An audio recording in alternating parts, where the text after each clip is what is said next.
This steel block had to move across open water before landing precisely on its supports.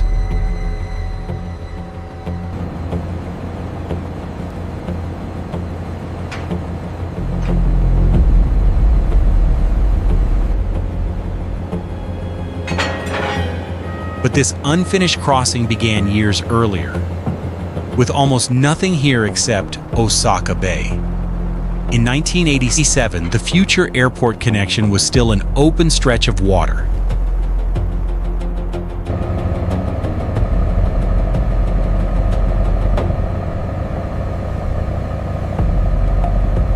Survey crews first fixed a precise alignment between the mainland and the artificial airport island.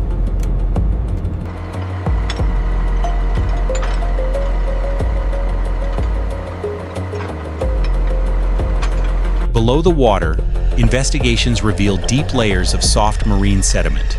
A shallow foundation could not provide the stable support this heavy crossing required. Engineers instead relied on long steel pipe piles extending deep into the seabed. That foundation strategy would be repeated across the bridge's long line of marine supports. The foundation system began on shore, where enormous steel pipe piles were fabricated and inspected.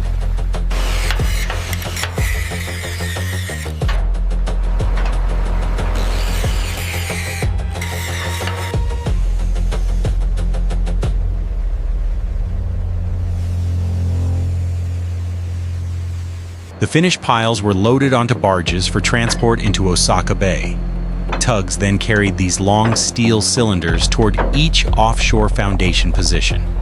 At sea, a dedicated pile driving vessel had to hold position above the exact alignment. Before driving began, surveyors checked the vessel, leader, and pile position again.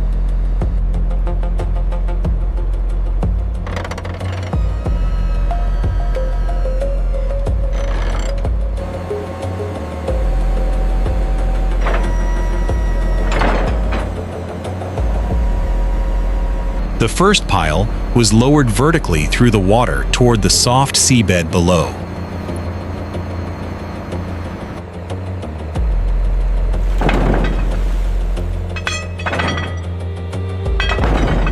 Each hammer cycle forced the steel only slightly deeper, while crews continuously watched alignment.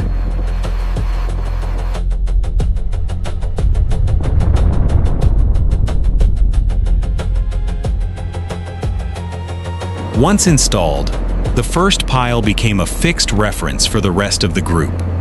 A second pile was then positioned beside it with the same controlled vertical alignment.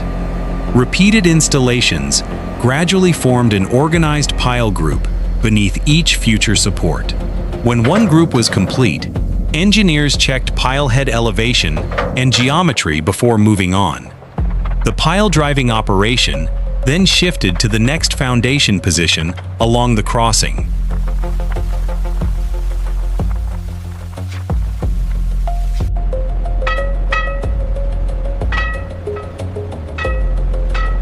Soon, separate foundation workfronts stretched across Osaka Bay, but no bridge deck existed yet. Exposed pile heads were prepared so the steel foundations could be integrated into each footing. Steel framework was assembled around the pile group to define the foundation connection zone. Before concrete placement, every opening, brace, and pile interface had to be checked.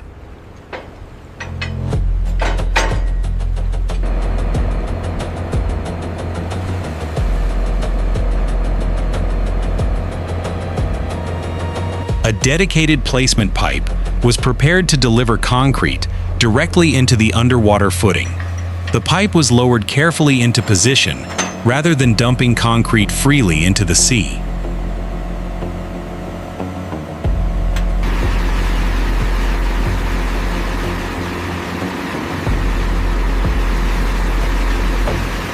Special concrete gradually filled the footing while remaining cohesive beneath the water.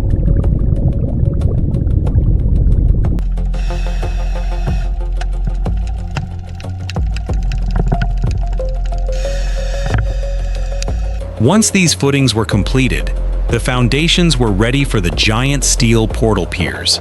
The next stage moved back to shore, where the enormous steel portal piers were fabricated. Each massive box section leg was assembled and inspected before the full frame could take shape. Two parallel legs established the broad support geometry required beneath the double-deck bridge.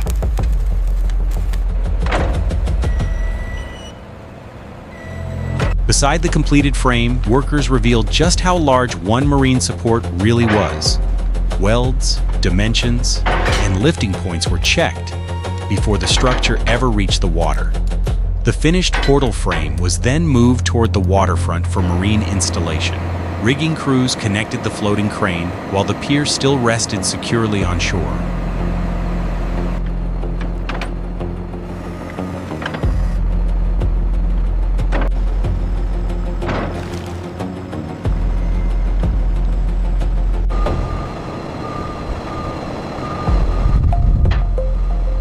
With the pier airborne, the crane vessel slowly transferred it toward the prepared foundation.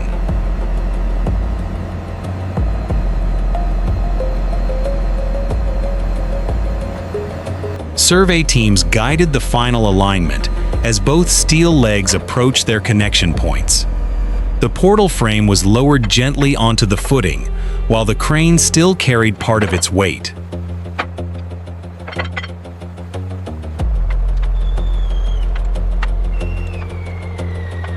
Once one pier stood independently, the same heavy lift sequence began again farther along the route. Repeated installations gradually turned isolated foundations into a recognizable line of bridge supports. Even late in this phase, some positions remained unfinished and the superstructure had not begun. The remaining portal piers were installed until the entire marine support line was finally ready. Now the substructure was complete, but the enormous spaces above the piers were still empty.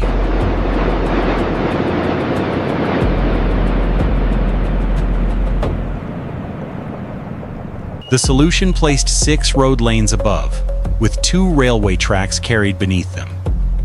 Each main truss unit stretched about 450 meters across 3 consecutive spans, not one unsupported span. Before anything could be lifted offshore, thousands of steel components had to become giant prefabricated blocks.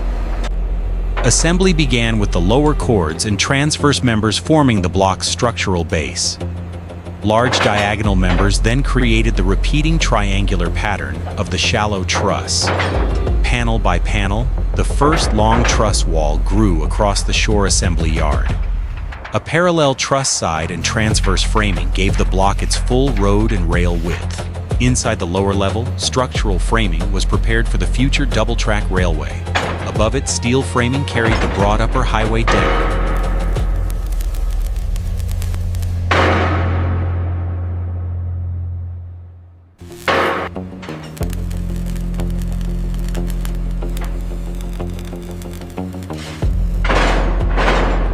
Major nodes were bolted and welded into a continuous structural system.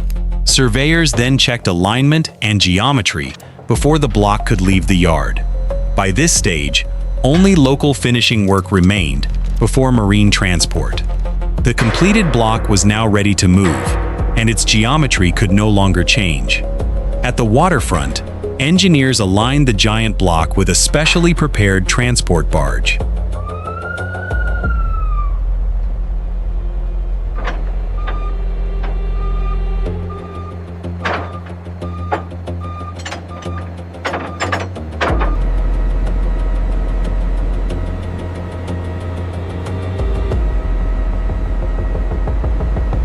Once fully aboard, the entire steel block rested on engineered support saddles.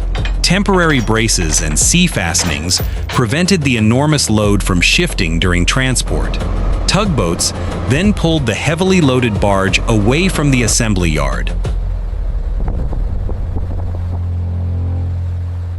At the erection site, the convoy approached the waiting floating crane and permanent supports. Only after the barge was positioned could crews connect and balance the main lifting rigging. The crane first took the load gradually, reducing the weight carried by the barge supports.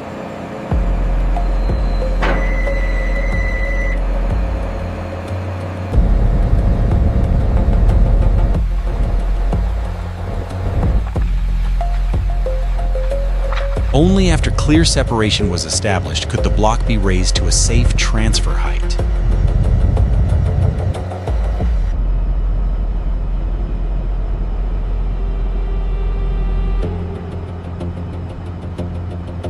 With the barge gone, the suspended block began its slow, horizontal transfer toward the bridge. As the gap narrowed, movement became smaller and every correction more deliberate. Once horizontally aligned, the entire block was lowered evenly toward its bearings.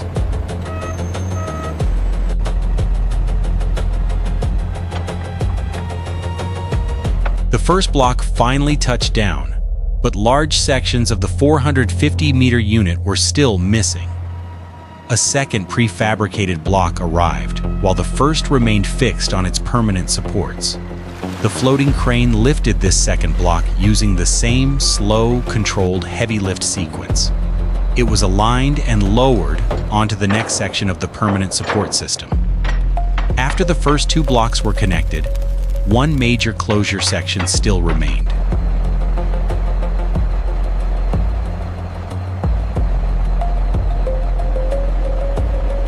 The third block was seated carefully, while the crane retained part of the load. Together, the three large blocks formed the first complete 450-meter three-span continuous truss unit.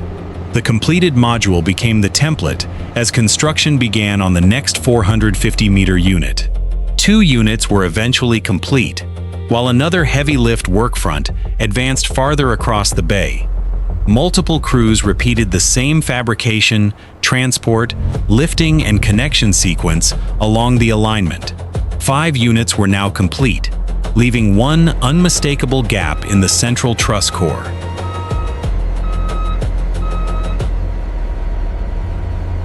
When the 6th unit closed, 2.7 kilometers of continuous double-deck truss finally spanned the central crossing.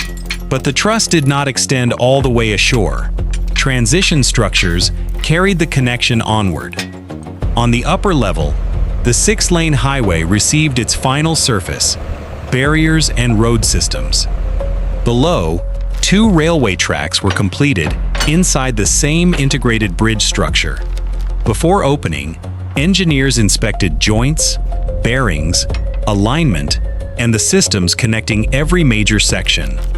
Railway commissioning then tested normal operational movement before full service began. By 1994, the 3.75-kilometer crossing linked the mainland directly to Kansai's offshore airport.